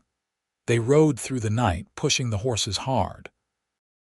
Zara's medical training told her that Creed was running on desperation, and probably hadn't slept properly since his escape. That might give her an advantage eventually, but for now, his determination and thirst for revenge seemed to be sustaining him. As dawn broke over the eastern mountains, they entered a region of rugged canyons and mesas that Zara didn't recognize. Creed led them deeper into this wilderness, finally stopping at the entrance to a narrow canyon. "Home, sweet home," he announced mockingly. "At least for what's left of your life." Inside the canyon, a crude campsite had been established evidence that Creed had prepared this hideout in advance. A small cave provided shelter, and a trickle of water from the canyon wall supplied a basic need. Silas dismounted, then yanked Zara from her horse, causing her to stumble and fall painfully to her knees on the rocky ground. "Not so high and mighty now, are you, Doc?" he taunted, pulling her to her feet and shoving her toward the cave. "Sit down and don't move. I need to rest before deciding exactly how to dispose of you." Zara sat against the cave wall, her mind working furiously. Creed was exhausted, that much was clear. If he slept, she might have a chance to escape. But even if she managed to get away from the campsite, she was unfamiliar with this territory and had no clear idea of which direction to flee. Silas secured the horses, then settled himself at the cave entrance, his revolver never far from his hand. "Don't get any ideas," he warned. "I'm a light sleeper." To demonstrate his point, he tied a piece of rope from his wrist to hers, ensuring that any movement she made would alert him.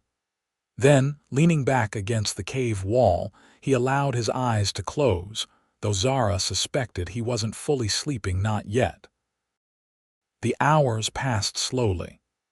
The sun rose higher, heating the canyon to uncomfortable levels. Thirst plagued Zara, but she refused to show weakness by asking for water. Instead, she observed Creed carefully, noting that his breathing had eventually deepened into the rhythm of true sleep. Cautiously, she tested the rope binding them.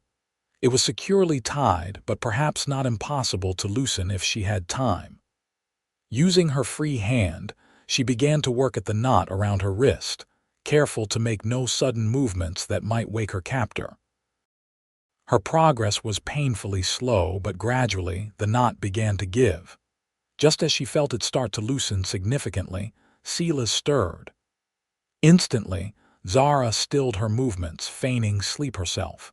Creed's eyes opened, immediately alert despite his exhaustion.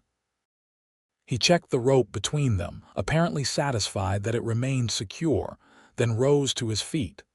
"Thirsty, Doc?" he asked, noticing her parched lips. "Yes," she admitted. He retrieved a canteen from his saddlebag and offered it to her. The water was warm and had a metallic taste, but Zara drank gratefully, knowing she needed to maintain her strength if she was to survive this ordeal. "Why are you doing this?" she asked as she handed the canteen back. "You must know that kidnapping me only makes your situation worse. The entire territory is already looking for you." "I'm already sentenced to hang," Silas replied matter-of-factly. "Can't get much worse than that, but I can make sure Foster suffers before they catch me. An eye for an eye, Doc. He took my freedom. I take what matters to him." "Isaac was doing his job," Zara argued. "You murdered an innocent family." Silas's expression hardened. "Don't lecture me on right and wrong, woman. You have no idea what drives a man to do what I've done." "Then tell me," Zara challenged, hoping to engage him in conversation that might reveal something useful. "What drove you to become the man you are?" For a moment, she thought he might strike her again. But instead, Silas laughed harshly. "Nice try, Doc, trying to find some humanity in the monster. Some sad story that explains it all. There isn't one. Some men are just born to raise hell." He checked the position of the sun, which was now high in the sky. "We'll rest here till evening, then move on. There's a place a few miles north where no one will ever find what's left of you. A message Foster won't soon forget." The casual way he spoke of her murder sent chills through Zara, but she refused to show fear. Instead, she focused on the rope around her wrist, waiting for another opportunity to work at the knot. It came sooner than expected. A sound from outside the canyon, perhaps a falling rock or a desert animal, caught Creed's attention. He moved to the cave entrance, revolver drawn, to investigate. With his back turned, Zara quickly resumed her efforts to loosen the knot. This time, success came more quickly. The rope, weakened by her earlier attempts, gave way with a final tug. Zara kept her hand in place, the rope still looped around her wrist but no longer binding her. Now she needed to wait for the right moment to act. Silas returned to the cave, having found nothing concerning outside. "Just a coyote," he muttered, settling back down. As the afternoon wore on, Zara noticed Silas fighting to stay awake, his exhaustion clearly catching up with him. Eventually, despite his best efforts, his head drooped, and his breathing deepened once more. This was her chance. Slowly, carefully, Zara slipped the rope from her wrist. She considered attempting to take Creed's revolver, but decided the risk was too great. Instead, she eased herself to her feet and crept toward the cave entrance. Just as she reached the opening, a loose stone shifted beneath her foot, creating a slight noise. Silas's eyes snapped open, instantly alert. "You bitch," he snarled, lunging for her. Zara didn't hesitate. She bolted from the cave, running for the canyon entrance as fast as her legs would carry her. Behind her, she heard Creed's heavy footsteps and his curses as he pursued. The canyon was longer than she'd realized, its twisting path making the entrance seem further away with each step. Zara's lungs burned with exertion, and her dress caught on brush and rock, slowing her progress. Still, Fear lent her speed she didn't know she possessed. She had almost reached the canyon's mouth when a shot rang out, the bullet striking rock near her head. Fragments of stone cut her cheek, but she didn't slow her pace. "Next one goes in your back," Creed shouted, his voice echoing off the canyon walls. Zara darted behind a boulder just as another shot was fired. She was trapped now, the canyon entrance tantalizingly close, but impossible to reach without exposing herself to Creed's aim. "Come out now, and I'll make it quick," Silas called, his voice closer now. "Keep running, and I'll make sure you suffer."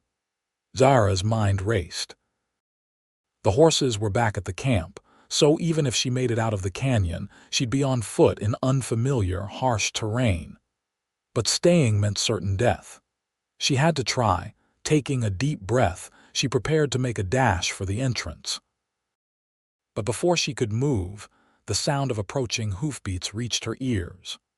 Riders, coming fast toward the canyon. Silas heard them too. His head whipped around, his expression momentarily uncertain before hardening with determination.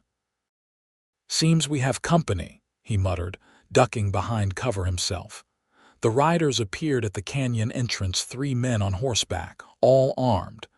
Leading them, to Zara's overwhelming relief, was Isaac. "Creed," Isaac called out, his voice echoing through the canyon. "We know you're in there. Release Dr. Winters and surrender." "Come and get her, Foster," Silas shouted back, firing a shot in the direction of the riders, forcing them to take cover. From her position behind the boulder, Zara could see both groups, Isaac and the 2 deputies with him, at the canyon entrance, and Silas about 20 yards away from her, partially concealed by an outcropping of rock. "Zara," Isaac called. "Are you all right?" "I'm here," she responded, her voice cracking with emotion. "I'm unharmed. Stay down," Isaac instructed. "We'll get you out." A tense standoff ensued. Silas, though outnumbered, had the advantage of higher ground and good cover. Occasional shots were exchanged, but neither side could gain a clear advantage. As the standoff continued, Zara assessed her situation.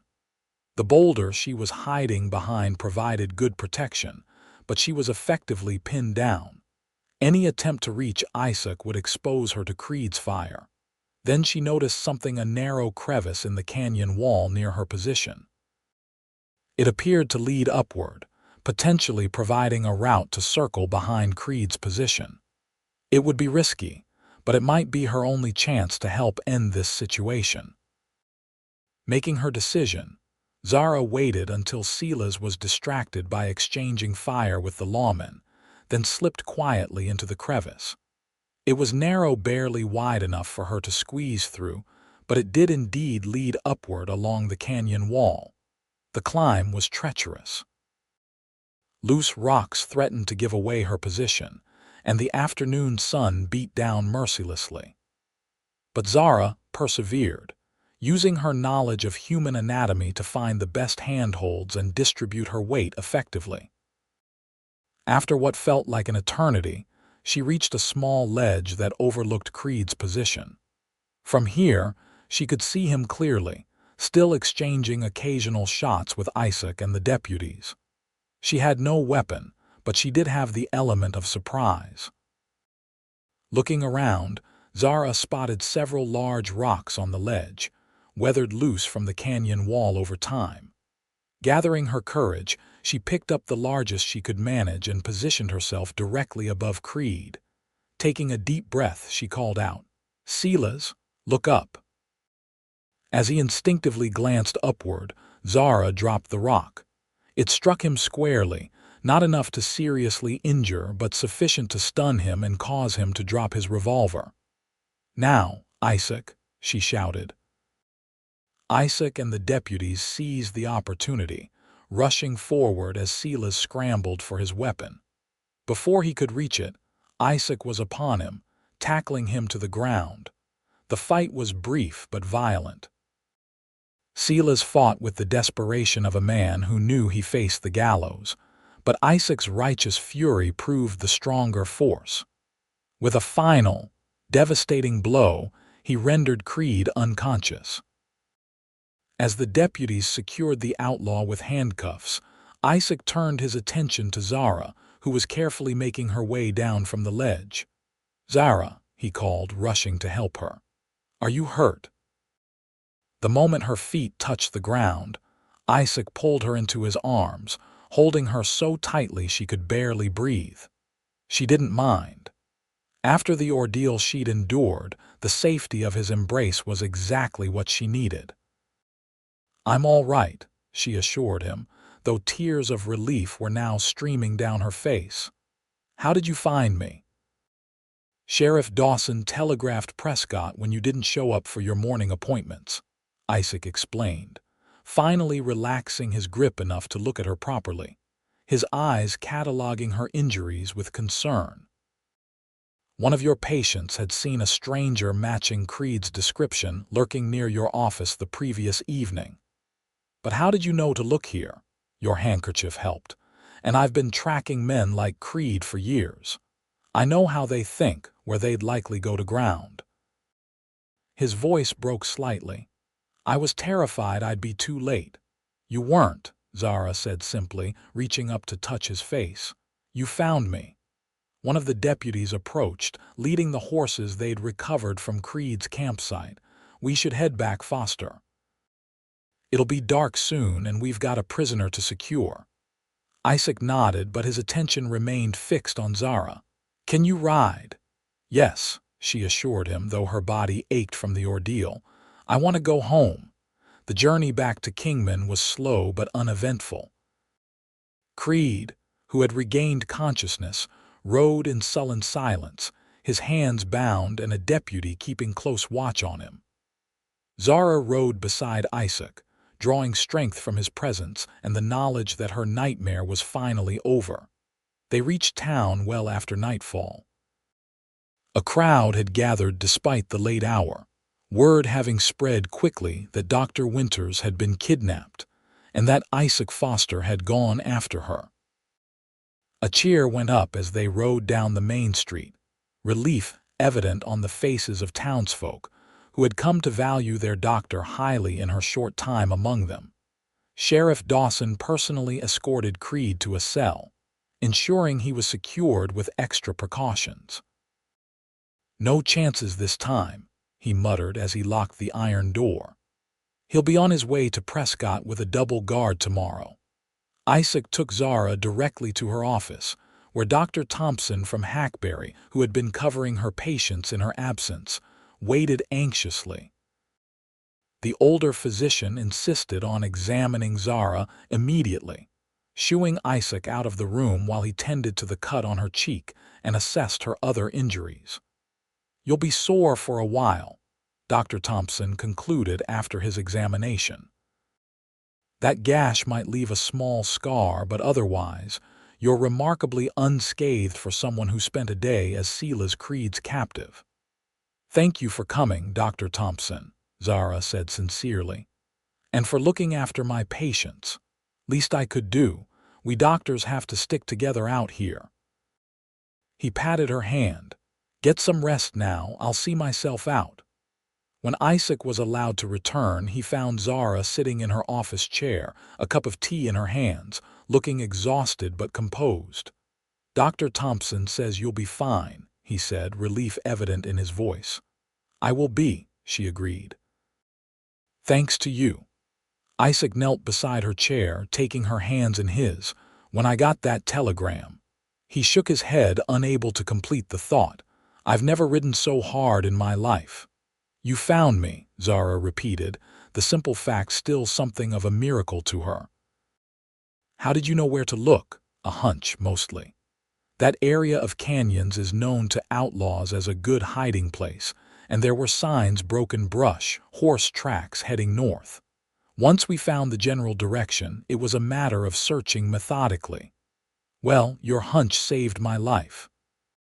She leaned forward, pressing her forehead against his. "I never doubted you'd come." "I always will," he promised. "Wherever you are, whatever happens, I'll find you."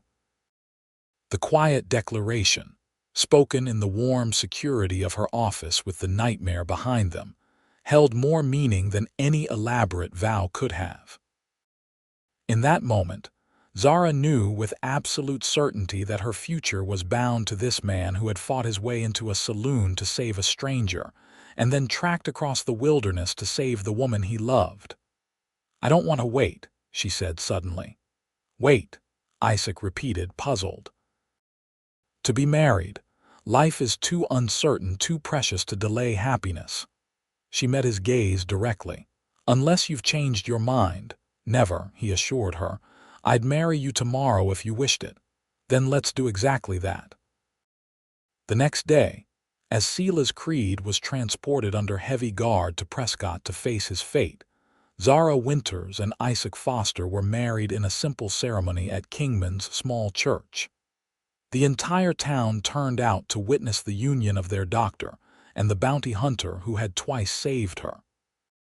Sheriff Dawson gave the bride away, and Mrs. Peterson provided a wedding cake that, while modest by Eastern standards, represented the pinnacle of frontier baking expertise. Zara wore a simple blue dress that matched her eyes and carried wildflowers gathered by the schoolchildren that morning. As they exchanged vows, the contrast between this joyous moment and the danger they had faced just a day before was not lost on either of them. Perhaps it even deepened the significance of their commitment, highlighting the precious nature of the life they were choosing to build together. "I, Isaac, take you, Zara, to be my lawfully wedded wife," Isaac's strong voice carried clearly through the church. "To have and to hold from this day forward, for better, for worse, for richer, for poorer, in sickness and in health, to love and to cherish, till death do us part." "I, Zara, take you, Isaac, to be my lawfully wedded husband," Zara responded, her voice steady despite the emotion swelling in her chest. "To have and to hold from this day forward, for better, for worse, for richer, for poorer, in sickness and in health, to love and to cherish, till death do us part." As the minister pronounced them husband and wife, Isaac kissed her with a tenderness that belied his rugged exterior, sealing their union amidst the applause and well wishes of the gathered community. The celebration that followed was lively, reflecting the frontier spirit of making the most of life's joyous moments. There was music, dancing, and enough food to feed the entire town twice over, as every household had contributed something to the wedding feast. As the afternoon waned, Isaac pulled Zara aside from the festivities, leading her to a quiet corner of the town square. "I have something to show you," he said, an uncharacteristic nervousness in his manner. "A wedding gift of sorts, though it's not quite ready yet." Curious, Zara allowed him to lead her down a side street to a modest house set slightly apart from the others. It was newer than most buildings in Kingman, with fresh paint and a small porch. "What is this?" she asked as they stopped at the gate. "Our home," Isaac replied, watching her reaction closely. "If you approve." "I started arrangements for its purchase before I left for Prescott, and Sheriff Dawson completed the transaction in my absence. It needs some work inside, but it's solid and there's room for." Zara prompted when he hesitated. "For a family someday, if you want that." Tears sprang to Zara's eyes as she took in the simple home their home. It represented something she had scarcely dared to hope for after leaving Philadelphia. Not just professional respect and independence, but a true partnership, a shared life with someone who valued her for exactly who she was. "It's perfect," she whispered, turning to embrace him. "But what about your work? Bounty hunting isn't exactly conducive to settled family life." "I've been thinking about that," Isaac admitted. "The territorial governor has offered me a position as a special marshal. It would mean some traveling, but with a base of operations here in Kingman. I'd be gone for days, occasionally weeks, but not months at a time. And you'd be working within the law directly, not just delivering criminals to it." "Exactly. It's time for a change, Zara. The kind of life I've led, it's not one I want to continue now that I have someone to come home to. The decision clearly hadn't been easy for him. Isaac had built his reputation and his life around the freedom and independence of bounty hunting. That he was willing to modify that life so significantly for their future together spoke volumes about his commitment. "I think it sounds wonderful," Zara said sincerely, "and your experience will be invaluable to the territorial authorities." "There's something else," Isaac added. "The house has a separate entrance and a front room that could serve perfectly as a doctor's office. You wouldn't need to maintain space in town." The thoughtfulness of this provision, that he had considered her professional needs alongside their personal ones, touched Zara deeply. "You've thought of everything," she said, leaning up to kiss him softly. "Thank you." As they returned to their wedding celebration, Zara reflected on the extraordinary journey that had brought her to this moment. From fleeing scandal in Philadelphia to establishing herself as a respected physician in a frontier town, to finding love with a man as complex and courageous as Isaac Foster, none of it had been predictable. Yet all of it now seemed somehow meant to be. The afternoon Sela's creed had dragged her into the Rusty Nail Saloon had been the most terrifying of her life. But it had also been the day that brought Isaac Foster into her world, the day a courageous cowboy had fought his way in and carried her out, changing both their lives forever. Epilogue: 5 years later, the summer evening was pleasantly warm as Zara Foster sat on the porch of her home, watching her 4-year-old son Thomas chase fireflies in the front yard. His delighted laughter filled the air as he cupped his hands around one of the glowing insects, then released it to continue its luminous flight. "Careful, Tommy," she called as he ventured near the gate. "Stay in the yard." "Yes, Mama," he replied dutifully, though his attention remained fixed on the dancing lights around him. Beside Zara, their 1-year-old daughter Rebecca slept peacefully in her cradle, her tiny features relaxed in slumber. She was the image of her father, with the same striking blue eyes and determined chin, while Tommy had inherited Zara's blonde hair and analytical mind. The sound of hoofbeats drew Zara's attention to the road. Her heart quickened with recognition as a familiar rider approached Isaac, returning from his latest assignment as territorial marshal. He had been gone for just over a week this time, tracking a gang of cattle rustlers operating near the border. Tommy spotted his father at the same moment. "Papa!" he shouted, abandoning his firefly pursuit to run toward the gate. Isaac dismounted swiftly, lifting his son high into the air as soon as his feet touched the ground. "There's my boy. Have you been taking care of your mother and sister while I was away?" "Yes, sir," Tommy declared proudly. "I helped with patients and everything." "He did indeed," Zara confirmed as Isaac carried their son up to the porch. "He's becoming quite the little medical assistant." Isaac leaned down to kiss her, a lingering contact that still sent warmth through her entire being even after years of marriage. "I missed you," he murmured against her lips. "We missed you too," she replied, savoring his presence. "Successful trip." "Very. Caught the rustlers, recovered most of the stolen cattle, no casualties." He glanced at the sleeping baby. "How's my little Rebecca been?" "Perfect, as always. Just started pulling herself up to stand yesterday." Isaac's face lit up with pride. "Already? She's going to be walking before we know it." "Just like her father, always in a hurry to be on the move," Zara teased. As the evening deepened into twilight, they moved inside. Tommy was put to bed with stories of his father's latest adventure, carefully edited for young ears. Rebecca was transferred to her crib, stirring only briefly before settling back into peaceful sleep. Later, in the privacy of their bedroom, Zara and Isaac reconnected in the intimate way of long-married couples who still found joy and comfort in each other's touch. Afterward, as they lay together in the darkness, Zara traced the scar on Isaac's shoulder, a souvenir from a gunfight 3 years earlier that had nearly taken him from her. "I was thinking today about the first time we met," she said softly, "at the Rusty Nail." "Not exactly the most romantic of introductions," Isaac observed with a chuckle. "No, but memorable." She propped herself up on one elbow to look at him. "Did you know then that we'd end up here?" Isaac considered the question seriously, not consciously. "But there was something about you, the way you maintained your dignity and courage even in that situation. I think some part of me recognized even then that you were extraordinary. I just remember feeling safe the moment you appeared.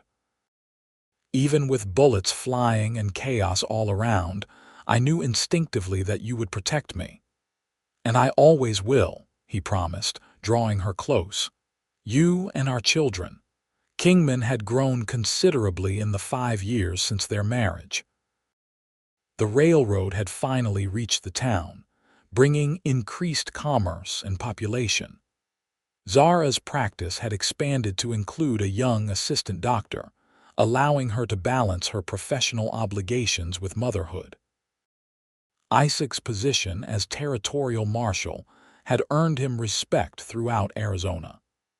His reputation for fairness and incorruptibility, combined with his tracking skills, made him one of the most effective lawmen in the Southwest. Though his work still required occasional travel, he had kept his promise to make their home in Kingman the center of his life. The scandal that had driven Zara from Philadelphia was now a distant memory, as was Isaac's solitary existence as a bounty hunter. In its place, they had built something neither had dared hope for: a partnership of equals, a family bound by love and mutual respect, and a sense of purpose that extended beyond themselves to the community they served. As Zara drifted toward sleep in her husband's arms, she reflected on the unexpected journey that had brought them together, how the darkest day of her life had ultimately led to its greatest joy.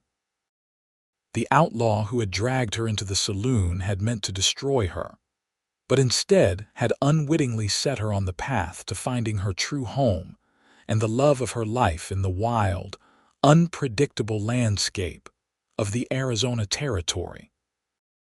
Outside their window, the desert night was alive with stars, silent witnesses to the story of a doctor and a lawman who had found each other against all odds and built a life together that neither would trade for all the gold in the West.